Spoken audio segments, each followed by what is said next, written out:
FMG کی جو جنگ ہے یہ اپنے نام کرنی ہے.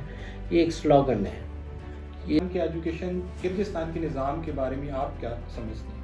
ہم لوگ ملک و قوم کی خدمت کے لیے جذبہ نہیں رکھتے، اچھوت سمجھتے تھے. سوری ٹو سے میں یہ کہنا چاہیں گے کہ آپ لوگوں نے گھبرانا نہیں. میمز بنانا اور ایک دوسرے کا مذاق اڑانا.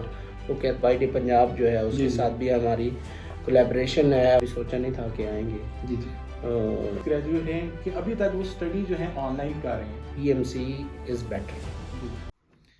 السلام علیکم خواتین و حضرات، میں ہوں آپ کا میزبان محمد قاسم. فارن میڈیکل گریجویٹ کے بڑھتے ہوئے مسائل، حکومت اور PMC کے روز بروز تبدیل ہوتی پالیسیوں کی وجہ سے بڑھتی ہوئی مشکلات اور ان کے ممکنہ حل پر بات کرنے کے لیے میں نے آج خصوصی مہمان کو دعوت دی ہے. میرے ساتھ وہ شخص موجود ہیں جس نے جیل بھی دیکھی، جس نے ظلم و بربریت کے خلاف علم جہاد بلند کیا، جس کی آواز کو کوئی نہ دبا سکا اور نہ ہی لاٹھی چارج اس کو روک سکی. جی ہاں، ہمارے ساتھ موجود ہیں میرے اور آپ کے نمائندہ جناب ڈاکٹر ذیشان نور صاحب. السلام علیکم سر، کیا حال ہے؟ وعلیکم السلام. سر، میں سب سے پہلے آپ سے آج یہ جاننا چاہوں گا اپنے اس پروگرام کی وثاقت سے کہ آپ کس فارن کنٹری کے گریجویٹ ہیں اور کس یونیورسٹی کے آپ پڑھے ہوئے ہیں؟ جی، میں آپ کو یہ بتانا چاہتا ہوں کہ میں 2009 میں کرغزستان آیا تھا اور میں نے جو اپنی بیسک سائنس کی ڈگری ہے میڈیسن کی، وہ میں نے او اسٹیٹ میڈیکل یونیورسٹی سے کی ہے. 2015 میں میں نے اپنی جو گریجویشن ہے وہ میں نے کیا. تو سر یہ بتائیے کہ اتنے سال بعد یہاں پہ آنے کا، کیونکہ عموماً ہوتا ہے کرغزستان سے جب لوگ ایک دفعہ چلے جاتے ہیں تو چلے جاتے ہیں، یہاں پہ آنے کا مقصد کیا تھا؟ پہلے تو جب ہم 2015 میں یہاں سے گئے تو کبھی سوچا نہیں تھا کہ آئیں گے. جی. یہ ضرور تھا کہ شاید کبھی جائیں اور اپنا جہاں سے ہم نے ڈگری لی ہے اور اس یونیورسٹی میں ہم جا کے دیکھیں گے اپنے ادارے میں. لیکن ابھی جو مین ریزن ہے یہاں پہ آنے کی، ایک تو اسٹوڈنٹس کے جو مسائل ہیں جو ہم نے وہاں سے دیکھے، بہت زیادہ مسائل PMC کی طرف سے اور یہ ساری چیزیں. تو میں نے خود اس چیز پہ میں نے وہ کیا ڈیسائیڈ کہ میں خود جا کے چیزوں کو دیکھوں، کیونکہ جب یہ کنٹری میں آ جاتے ہیں ان سائڈ کنٹری تو ہم ہی ان کی فائٹ کرتے ہیں، ہم ان کی جنگ لڑتے ہیں، تو ایٹ لیسٹ ہمیں پتہ ہونا چاہیے وہاں پہ معیار اسٹڈی کا ہے کیا. تو اس لیے میں نے یہ ڈیسائیڈ کیا اور یہاں پہ میں آیا. جی سر، آپ ہمارے کہہ لیں کہ لیڈر ہیں، تو آپ نے اپنی ذاتی زندگی اور کیریئر کی قربانی دی، اور کیسے آپ نے سوچا کہ آپ نے FMG کی جو جنگ ہے یہ اپنے نام کرنی ہے؟ یہ آپ نے بہت ہی اچھا کویشچن کیا ہے، جو کہ اکثر میں سوچتا ہوں کہ یہ شاید میں نے ہی کیوں کیا، کیا یہ کوئی اور نہیں کر سکتا تھا. یہ اس طرح ہوا کہ 2017 کی بات ہے. میں 2015 میں نے گریجویشن اپنی جو ہے اسٹڈی کمپلیٹ کی. اس کے بعد جب ہم پاکستان میں گئے تو PMDC کا ایک لا ہوتا تھا، اس میں جو مینڈیٹری ہوتا تھا کہ آپ کی جو PMDC کا ایگزام ہے وہ سال میں 2 مرتبہ ہونا چاہیے. لیکن انفارچونیٹلی وہاں پہ جو PMDC کی رجیم بیٹھی تھی وہ اتنا اس وقت، اور جو فارن گریجویٹس ہیں ان کے جو حقوق ہیں وہ دبا کے رکھتے تھے اور انہیں اچھوت سمجھتے تھے. سوری ٹو سے میں یہ کہنا چاہوں گا. اور وہ ان کا 18 مہینے ایگزام نہیں لیتے تھے. تو جب میں نے پہلا ایگزام دیا تو مجھے 18 ماہ ہو چکے تھے، میرا ایگزام نہیں ہو رہا تھا PMDC کا. تو اس کے بعد میں اچانک ہی ایک دن ایسے بیٹھا تھا تو کچھ دوستوں کے ساتھ مشورہ کیا. 2017 11 دسمبر کی بات ہے، مجھے آج بھی یاد ہے. تو ہم نے یہ سلسلہ جو ہے شروع کیا اور اسی وقت ہی ہم نے یہ نام کا ڈیسائیڈ کیا، جسٹس فار FMG، جو کہ کسی طرح کی کوئی آرگنائزیشن نہیں ہے، نہ کہ یہ ایسوسیشن ہے، یہ ایک سلوگن ہے. یہ سلوگن وہ سلوگن ہے کہ اس وقت انجسٹس اتنا ہو رہا تھا، جو کنٹری میں ڈاکٹر بن کے آ رہا تھا اس کے حقوق دبائے جا رہے تھے. تو ہم اس سلوگن کو لے کے آگے چلے تو ہم نے بہت سی ماشاءاللہ وہ چیزیں سیٹ بھی کیں اور معاملات بہتر بھی ہوئے. مجھے ایک اور بات بتاتے چلے گا، جو 3 جنوری 2022 کا دن تھا جس کے اندر آپ کو انتخاب کرنا تھا کہ آپ اپنے جاب انٹرویو کے لیے جاتے، جس کا آپ نے بڑی دیر سے انتظار کیا تھا، لیکن آپ نے PMC پروٹیسٹ کا انتخاب کیوں کیا؟ یہ آپ نے انتہائی شاندار کویشچن مجھ سے پوچھا ہے.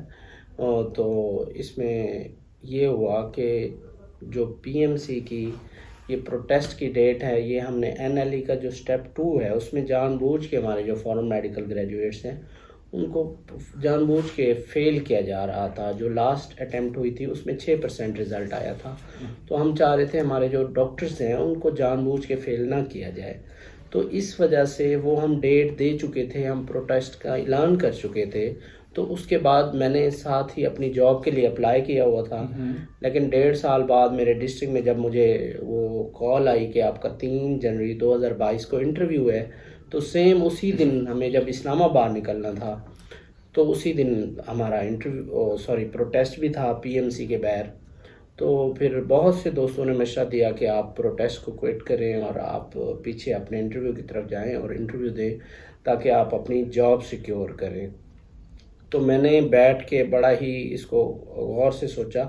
تو پھر مجھے یہی سمجھ آیا کہ میں تو ایک ہوں جو شاید میں یہ برداشت کر لوں گا اپنی مشکلات یا جس طرح کی یہ ہیڈلز ہیں، لیکن شاید جو میں نے کام کیا ہوا ہے اس کی روایت اگر میں نہیں گیا تو وہ ٹوٹ جائے گی، اندر لوگوں کا اعتبار اٹھ جائے گا اور لوگ پھر اس طرف نہیں آئیں گے اپنے رائٹس لینے کی لیے. تو پھر مجھے مجبوراً اپنا انٹرویو چھوڑ کے تو پی ایم سی کے پروٹیسٹ کے باہر جانا پڑا، جس پہ الحمدللہ ہم نے شاندار ایک میٹنگ بھی کی. جو پچھلا رزلٹ تھا وہ این ایل ای 2 کا وہ تھا 6%، جس نے پی ایم سی میں ایک لمبی چوڑی پھر پریس ریلیز بھی جاری کی. تو اس بار ہمارے اندازے کے مطابق 30% رزلٹ ہے، جس کی الحمدللہ پی ایم سی نے پھر خود وہ ٹویٹ وغیرہ بھی نہیں کی. اس کا مطلب ہے کچھ چیزیں بہتر ہوئی ہیں اور بہت سے ہمارے دوست پاس ہوئے. تو ہمارا یہ اندازہ ہے کہ اس بار 25 سے 30% رزلٹ آیا ہے، امپرومنٹ ہوئی ہے. سر آپ نے بڑا ہی شاندار کام کیا. میں اپنے فارن میڈیکل گریجویٹ کی طرف سے آپ کو خراج تحسین بھی پیش کرنا چاہتا ہوں کہ آپ نے اپنی ذاتی زندگی کو ایک دفعہ پھر پیچھے رکھ دیا. میرا اگلا کویشچن جو ہے یہی دیکھیں، جب سے یہ سلسلہ شروع ہے فارن میڈیکل گریجویٹس بچے آتے ہیں باہر پڑھنے کا، ان کا لوکل میڈیکل گریجویٹ سے بنیادی جھگڑا کیا ہے؟ کیا ہم لوگ ملک و قوم کی خدمت کے لیے جذبہ نہیں رکھتے؟ اچھا، آپ کا یہ جو کویشچن ہے یہ جو اس کا میں اس طرح جواب دینا چاہوں گا. یہ ویسے بیسیکلی گراؤنڈ میں بالکل اس طرح کا کوئی جھگڑا نہیں ہے جی لوکل گریجویٹس کا اور ایف ایم جیز کا. یہ کچھ کنفلکٹ آتے ہیں، جس طرح سینٹرل انڈکشن کی پالیسی ہے یا ہاؤس جاب کے میٹر ہوتے ہیں ان کو لے کے. تو کچھ لوگ این ایل ای پہ ایک دوسرے کی میمز بنانا اور ایک دوسرے کا مذاق اڑانا، وہ کہتے ہیں جی ہم اگر مشکل میں ہیں تو کوئی اور بھی مشکل میں ہوگا تو ہمیں تسلی ہوگی.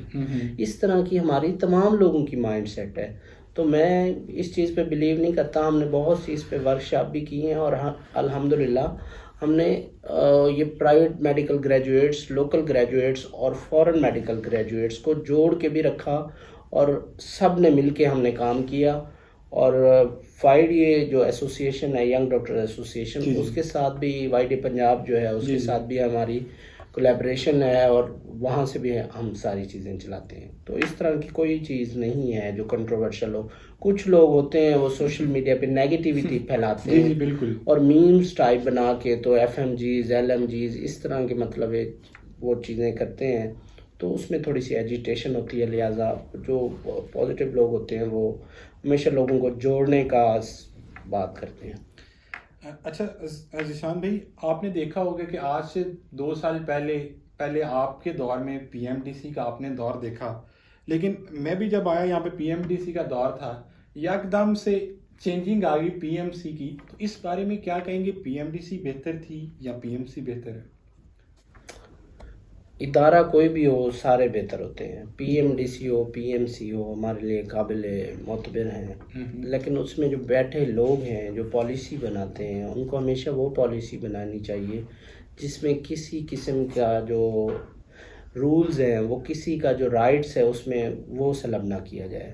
تو آپ جو پوچھنا یہ چاہ رہے ہیں کہ کون سی چیز بہتر ہے، تو پی ایم سی نے بھی ماشاءاللہ بہت سی چیزیں بہتر کی ہیں. جو لائسنسنگ کا پاتھ وے تھا اور لائسنس جو ایک سال ٹائم لگ جاتا تھا ایف ایم جیز کو، اور ایگزام کا شیڈول نہیں ملتا تھا. اب تو ساری چیزیں انہوں نے چینلائز کر دی ہیں, بہتر کی ہیں. لیکن کچھ ایشوز آئے جو کہ سینٹرل ایشیا کی خاص طور پر ریاستوں میں, چائنا میں میڈیکل یونیورسٹیز کے حوالے سے, وہ بھی اب وقت کے ساتھ ساتھ بہتر ہو رہے ہیں. تو ایٹ دا اینڈ جب ہم جائیں گے تو ہمیں یہ بھی اندازہ ہوگا کہ P M C is better.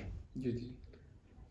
اچھا ذیشان بھائی, میرا اب ہم کیونکہ یہ پروگرام کی ریکارڈنگ جو ہے وہ بھی کرگستان میں ہی ہو رہی ہے, آپ بھی کرگستان کے ہمارے سینئر ہیں, تو آج کل کرگستان کے جو اسٹوڈنٹ ہیں ان کو بڑے مشکلات کا سامنا ہے, تو آپ اپنے جونیئرس کے نام کیا پیغام دینا چاہیں گے, اور کرگستان کے ایجوکیشن, کرگستان کے نظام کے بارے میں آپ کیا سمجھتے ہیں؟ کرگستان کا نظام میں تو یہ سمجھتا ہوں کہ پہلے تو کچھ چیزیں تھیں جن میں فلاس تھے, لیکن جب سے پی ایم سی نے ایشو کو ٹیک اپ کیا جی جی تو بہت سے ہمارے جو کالجز ہیں ان میں انفراسٹرکچرس کی تبدیلیاں دیکھی گئی ہیں. جی جی. اور بہت سے ان میں ہاسپٹل کی ایفیلیشن اور اس طرح ہاسپٹل میں ان کا بڑا ہی بہترین سہولیات انہوں نے دی ہیں, جو کہ اب جہاں سے بھی میں کہتا ہوں ایک جو ایکریڈیشن کی ایجنسی ہے یا ادارے ہیں جو کہ WFME یا کوئی بھی یہاں کی جو ہے لوکل ایگریڈیشن, اسے انٹرنیشنل ایگریڈیشن کا درجہ ملا ہے. بالکل جی. تو کوئی بھی ادارہ اگر آ کے کمیشن آ کے اس کو, یا پی ایم سی کو اگر وہ خود بھی آنا چاہیں تو وہ وزٹ کریں گے, تو میرے خیال سے کوئی ایسا ادارہ نہیں ہے کرگستان میں جو کہ ریکگنائز نہیں ہو پائے گا. سارے ادارے قابل معتبر ہیں اور بہت اچھا کام کر رہے ہیں. جی جی. اچھا آپ نے دیکھا ہوگا کہ چائنیز جو FMGs ہیں وہ کووڈ کے اندر انہوں نے ایڈمیشن لیے, لیکن ابھی تک کچھ ایسے چائنیز گریجویٹ ہیں کہ ابھی تک وہ اسٹڈی جو ہے آن لائن کر رہے ہیں, تو اس کے بارے میں آپ کا کیا رائے عمل ہے؟ جی, آپ نے یہ جو سوال پوچھا ہے اس میں ایک سوال میں دو سوال پوچھ لیں آپ نے. جی جی. ایک تو آپ نے یہ پوچھ لیا جو نیو اسٹوڈنٹ ایڈمیشن لے رہے ہیں اور وہ آن لائن کلاسز لے رہے ہیں. جی جی. اور دوسرے جو کووڈ کی وجہ سے اسٹک ہو چکے ہیں ان کا کیا فیوچر ہے. جی جی. اور جو آن لائن کلاسز لے رہے ہیں, پی ایم سی نے وہ آلریڈی کہہ دیا ہے کہ ہم آن لائن جو کلاسز ہیں اس کو نہیں مانتے, لیکن میں نے بہت سی یونیورسٹیز جو چائنا کی ہیں ان میں دیکھا ہے, ان کے جو کنٹیکٹرز ہیں خاص طور پہ جو ایجنٹس ہیں, اور سوشل میڈیا پہ وہ بچوں کو جس طرح وہ ساری اپنی کمپین کرتے ہیں, اور وہ اپنے لینگویج سینٹر بنا کے بیٹھے ہوئے ہیں مختلف کنٹری کے, اسلام آباد کے حصے میں اور لاہور میں, اور وہاں پہ کلاسز جاری ہیں. لیکن اس پہ پی ایم سی کا تو یہی کہنا ہے کہ جی آپ آن لائن کسی قسم کی تعلیم حاصل نہیں کر سکتے اگر آپ میڈیسن کی تعلیم حاصل کر رہے ہیں. تو میں ان بچوں اور والدین کو کہوں گا کہ اس طرح کی جتنی بھی تعلیم ہے اس سے گریز کیا جائے, اور اپنے جو بچوں کا فیوچر ہے اس کو اسٹیک پہ نہ لگائیں خدا را. اور دوسرا جو آپ نے سوال پوچھا کہ کووڈ میں جو بچے اسٹک ہو گئے, جی جی. کووڈ جب آیا 2020 یا 2019 سے سٹارٹ ہوا, اور پاکستان میں اس کی جو ویو آئی پہلی وہ آئی اپریل میں. جی جی. تو جب یہاں پہ ویو آئی تو ایک بڑا واویلا مچا اور والدین بھی پریشان ہو گئے. جی جی. وہاں سے پھر بچوں نے پاکستان کی گورنمنٹ سے اپیل کی, حالانکہ وہاں پہ چائنیز گورنمنٹ ان کو اچھا فیسیلیٹیٹ کر رہی تھی. جی جی. لیکن ہم کبھی کبھی ایجیٹیشن بھی کرتے ہیں, ہم میں یہ چیزیں بھی ہیں, ہم چاہتے ہیں بس ہمیں جلدی سے گھر پہنچایا جائے. حالانکہ وہاں پہ جب کسی طرح کی پینڈیمک آ جاتی ہے وہاں سے آپ موو نہیں کر سکتے. بالکل, یہ ایک سنت نبوی بھی ہے. تو چائنیز بھی یہی کہہ رہے تھے کہ آپ یہاں سے موو نہ کریں, ہم نے آپ کو ریسٹرکٹ کیا ہوا ہے. لیکن انہوں نے گورنمنٹ سے اپیل کر کے, اور میڈیا پہ تھوڑا سا وہ بچے جس طرح شور شرابہ کرتے ہیں انہوں نے اس طرح کیا, تو گورنمنٹ پاکستان ان کو واپس لے آئی. تو ابھی اس کے بعد چائنیز گورنمنٹ سے بچے خود بھی بات کرتے رہے, اور ہم نے مختلف پلیٹ فارم سے ان کو اپروچ بھی کیا. تو اس کے بعد باوجود ایمبیسی کے باوجود چائنیز گورنمنٹ ابھی تک ان کو الاؤ نہیں کر رہی کہ وہ واپسی آئیں, کیونکہ وہ پرائم منسٹر صاحب بھی ابھی پھر پچھلے دنوں چائنا کا انہوں نے دورہ کیا, جبکہ اولمپک یہ گیمز ہو رہی تھی چائنا میں. جی جی بالکل. چائنا کے کس سٹی میں مجھے اب یاد نہیں ہے, تو وہاں پہ جو ان کے پریزیڈنٹ ہیں ان سے بھی ملاقات ہوئی، پرائم منسٹر صاحب کی اور شاہ محمود قریشی صاحب کی. شاہ محمود قریشی کا کلپ بھی وائرل ہوا تھا. جی فارن منسٹر جو ہیں جی جی ان کی ملاقات ہوئی، اور انہوں نے بچوں کے باقاعدہ یہ جو ایشوز تھے انہوں نے ہائی لائٹ بھی کیے اور ان سے ڈیمانڈ بھی کی کہ ہمارے بچوں کو واپس بھیجنے کا کوئی راستہ جو ہے لاہ عمل بنایا جائے. تو اس میں چائنیز گورنمنٹ اس کی پالیسی بنا رہی ہے، تو بہت جلد ہمیں امید ہے کہ اپریل میں یا مئی میں ہمارے جو بچے ہیں وہ جانا سٹارٹ ہو جائیں گے. تو ذیشان بھائی مجھے یہ بتائیے گا کہ ہمارے جو اسٹوڈنٹ اس چیز کے اوپر فوکس کر رہے ہیں کہ وہ فارن میڈیکل جتنے بھی میڈیکل کالجز ہیں اس کے اندر MBBS کرنے کے لیے ایڈمیشن لیں، تو ان کے بارے میں آپ کیا ان کو گائیڈ لائن دینا چاہیں گے اس بارے میں؟ گائیڈ لائن تو بڑی واضح ہیں کہ MBBS اگر آپ کرنا چاہتے ہیں یہ آپ کا رائٹ ہے، آپ سے کوئی بھی نہیں چھین سکتا. اگر آپ کا پاکستان میں ایڈمیشن نہیں ہوا تو آپ دنیا کے کسی کنٹری میں بھی جانا چاہتے ہیں، یہ آپ کی اپنی مرضی ہے. کوئی کسی کو کہیں پہ اس کی جو سیلف فنانس کی تعلیم ہے اپنی جیب سے اگر اس کے والدین خرچ کر کے اس کو ڈاکٹر یا انجینئر یا کچھ بھی بنانا چاہتے ہیں، تو یہ دنیا میں کوئی ایسی طاقت نہیں ہے جو ان بچوں کو ان کا رائٹ لینے سے یا ان کی تعلیم ان کی مرضی سے لینے سے ان کو روک سکے. جی جی. اور آج کل جیسا کہ پوری دنیا میں PMC آنے کے بعد FMGs جو انرول ہیں میرے جیسے کیونکہ آپ تو گریجویٹ ہو چکے ہیں، ان کے بارے میں کیا اہم پیغام دینا چاہیں گے ہمارے اس چینل کی وساطت سے؟ میں اب جو بچے انرول ہو گئے ہیں خاص طور پہ کرغزستان کے جو بچے ہیں اور مختلف یونیورسٹیز میں ہیں، چاہے وہ BC میں ہیں، کچھ چیزیں ایسی ہوتی ہیں وہ وقت کے ساتھ تبدیل ہو جاتی ہیں، ہمیشہ چیزیں ایک جیسی نہیں رہتی. یہ میرا پرسنل اوپینین ہے، یہ میں کوئی آپ کو ایڈوائز نہیں کر رہا ہوں. تو اس میں آپ نے اگر جو چیز ایٹ دا اینڈ آپ کے کام آنی ہے وہ آپ کی اسٹڈی ہے. جو ایک ہمیشہ محاورہ بھی بولا جاتا ہے نالج از اے پاور. تو آپ کے پاس اگر نالج ہے تو میں تو یہی کہوں گا کہ دنیا کا کوئی ایگزام ہے، کوئی بھی ایجنسی ہے یا کوئی بھی کمیشن ہے، جب آپ کا ایگزام لے گا تو آپ اس امتحان میں پاس ہو جائیں گے تو وہ آپ کی ریپیوٹ آپ کی یونیورسٹی کی بھی بنے گی، آپ کے جہاں سے آپ نے ڈگری کی ہے اس کی بھی ریپیوٹ بنے گی، اور آپ کے والدین کو بھی بڑی خوشی ملے گی. تو یعنی کہ ہم بچوں کو اپنے پروگرام کے اختتام پہ یہ کہنا چاہیں گے کہ آپ لوگوں نے گھبرانا نہیں ہے. بالکل میں یہی کہوں گا، جو ہمارے پرائم منسٹر صاحب جو عمران خان صاحب ہیں وہ ہمیشہ یہی کہتے ہیں کہ گھبرانا نہیں ہے، اور انسان کو جو ہمیشہ چیز بڑا کرتی ہے وہ ہے کریج. اگر آپ میں ہمت ہے، کریج ہے اور آگے بڑھنے کا حوصلہ ہے تو آپ کچھ بھی اپنی لائف میں کر سکتے ہیں. آپ ان چیزوں سے نہ گھبرائیں کہ حالات کیسے ہیں اور معاملات جو ہیں وہ ہمیشہ ایک جیسے نہیں رہتے، لیکن آپ جو اپنی کوالٹیز ہیں اور آپ کی جو انرجی ہے وہ آپ اپنی یوٹیلائز کریں اپنی اسٹڈی پہ. آپ اگر جو سیلف اسٹڈی کی میں بات کر رہا ہوں، باقی یونیورسٹیز تو آپ کو پڑھاتی ہیں ہمیشہ جو آپ کے ٹیچر ہوتے ہیں، اپنی سیلف اسٹڈی جو آپ اس کو پراپر طریقے سے لے کے چلیں گے تو انشاءاللہ آپ کو کسی قسم کی بعد میں آگے پریشانی نہیں ہوگی، اس کی گارنٹی میں دیتا ہوں آپ کو. تو ہم پھر سے ایک دفعہ آپ کے بہت بہت شکر گزار ہیں کہ آپ نے قیمتی اپنے وقت میں سے ہمیں ٹائم دیا. اس کے ساتھ ساتھ مجھے اور ڈاکٹر ذیشان نور کو اجازت دیجیے. اللہ حافظ.